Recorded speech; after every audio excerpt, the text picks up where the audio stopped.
Right, Sandra. You wanted to see me to get some feedback on your group's proposal, the one you're submitting for the Geography Society field trip competition. Uh-huh. I've had a look through your proposal, and I think it's a really good choice. Oh. In fact, I only have a few things to say about it, but even in an outline document like this, you really have to be careful to avoid typos and problems with layout in the proposal, and even in the contents page.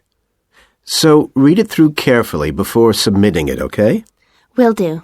And I've made a few notes on the proposal about things which could have been better sequenced. Okay. As for the writing itself, I've annotated the proposal as and where I thought it could be improved. Generally speaking, I feel you've often used complex structures and long sentences for the sake of it, and as a consequence, although your paragraphing and inclusion of subheadings help, it's quite hard to follow your train of thought at times. Oh.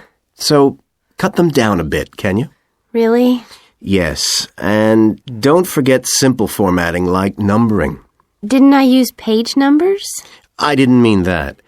Look, you've remembered to include headers and footers, which is good, but listing ideas clearly is important. Number them or use bullet points, which is even clearer.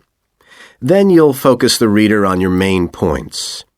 I thought your suggestion to go to the Navajo Tribal Park was a very good idea. No, I've always wanted to go there.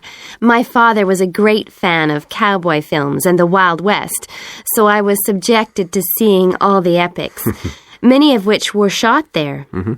As a consequence, it feels very familiar to me, and it's awesome, both geographically and visually. So it's somewhere I've always wanted to visit. The subsequent research I did and the online photographs made me even keener. Interesting. Right, let's look at the content of your proposal now. Did you find it comprehensive enough? Well, yes and no. You've listed several different topics on your contents page, but I'm not sure they're all relevant. No?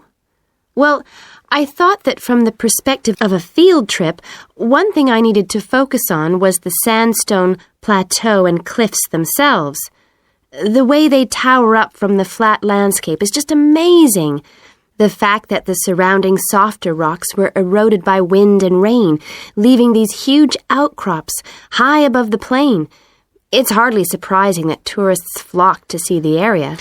Well, yes, I'd agree with including those points. And then the fact that it's been home to Native American Navajos and all the social history that goes with that. The hardships they endured trying to save their territory from the invading settlers. Their culture is so rich. All those wonderful stories.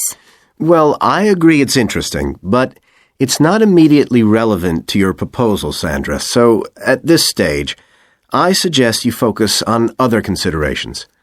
I think an indication of what the students on the trip could actually do when they get there should be far more central, so that certainly needs to be included and to be expanded upon. And I'd like to see something about the local wildlife and vegetation, too. Not that I imagine there's much to see. Presumably the tourist invasion hasn't helped. Okay, I'll do some work on those two areas as well. But you're right, there's not much apart from some very shallow-rooted species.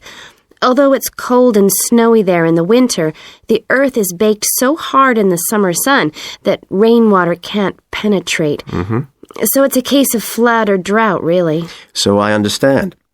Now, before we look at everything in more detail, I've got a few factual questions for you. It would be a good idea to include the answers in your finished proposal, because they're missing from your draft. Fine. So you mentioned the monoliths and the spires, which was good. But what area does the tribal park cover? Do you know? 12,000 hectares. And the plain is at about 5,850 meters above sea level. Larger than I expected. Okay, where's the nearest accommodation? That's a practical detail that you haven't included. Have you done any research on that? Yes. There's nowhere to stay in the park itself, but there's an old trading post called Goulding quite near. All kinds of tours start from Goulding, too. What kind of tours?